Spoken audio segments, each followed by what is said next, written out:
நீங்க பெத்தெடுத்த பிள்ளைகள் உங்களுக்கு துரோகம் செய்யலாம், நான் தம்பி தாத்தா தங்கச்சி சொத்துக்காக பிரியலாம், நிறைய பிரச்சனைகள் நடக்கலாம். நீங்க நம்பி இருந்த நண்பர்கள் உங்களுக்கு துரோகம் பண்ணலாம், நீங்க நம்பின ஒரு கூட்டம் உங்களை நடு சந்தையில் தெருவில் நிப்பாட்டி விட்டு போகலாம்.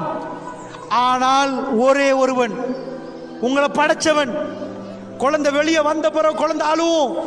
அந்த நேரம் நீங்க பெண்ணாக நின்றீங்க, சாதாரண பொம்பளை, சாப்பிட்டா எல்லாம் மலஜலமா போகும்.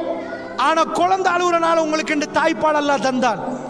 நீங்க சாப்பிட்டதுல ஒரு சேமிப்பு நடந்து குழந்தைக்காக வேண்டி அந்த தாய்ப்பால் எல்லாம் வச்சிருந்தான், நீங்க கொடுக்க ஆரம்பிச்சீங்க. அந்த ரப்புல் ஆலமீன் அவன் என்ன பண்ணுவானாம்? கைவிடவே மாட்டானாம். பிரச்சனைக்கு மேல் பிரச்சனை தந்ததுக்கு பிறகு லாஸ்ட் வருவானாம். நான் இருக்கிறேன்ப்பா, உனக்கு என்ன பிரச்சனை, நான் வர்றேன். லாஸ்டா அல்லாஹ் உதவி பண்ணுவானாம். ஒரே ஒரு விஷயத்தை சொல்றேன் கேளுங்க. ரசூலுல்லாஹ்வை 40 வருஷத்துக்கு பிறகு சொல்றாங்க, நான் அல்லாஹ்வுடைய தூதர். எப்படி இருந்திருக்கேன்னு நினைச்சு பாருங்க. உங்க வீட்டில் பக்கத்தில் ஒரு ஆள், அவர் என்ன பண்றாரு? கதவை தட்டுறாரு.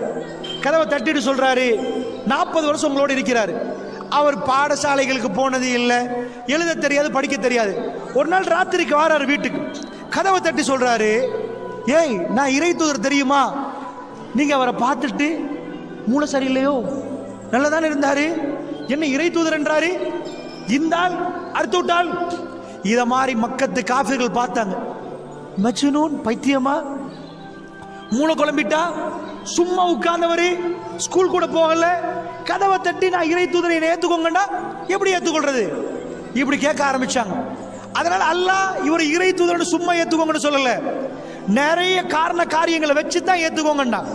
உங்க வீட்டை தட்டுறவர் சும்மா தட்டிருப்பாரு. ரசூலுல்லாஹ் நிறைய மோஜிதாத்துகள் பண்ணினாங்க. ஒரு புறம் அல்லாஹ்வுடைய தூதர் இப்படிதான் பண்ணினாங்க. ஆரம்பத்தில் மக்கள்கிட்ட போறாங்க, ஏத்துக்கோங்கன்றாங்க. இதுக்கு பிறகு என்ன நடந்துச்சுண்டா, ரசூல் ஒரு கொள்கையில பிடிவாதம் பண்ணாங்க.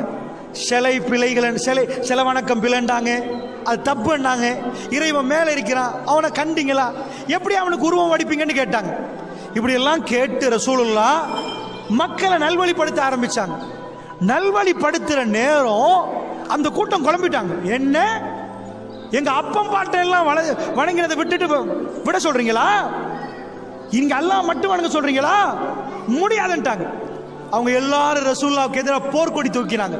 அவங்க எல்லாம் ஒரு முடிவு செஞ்சாங்க, இவரை வாழ விட கூடாதுன்னு முடிவு செஞ்சாங்க.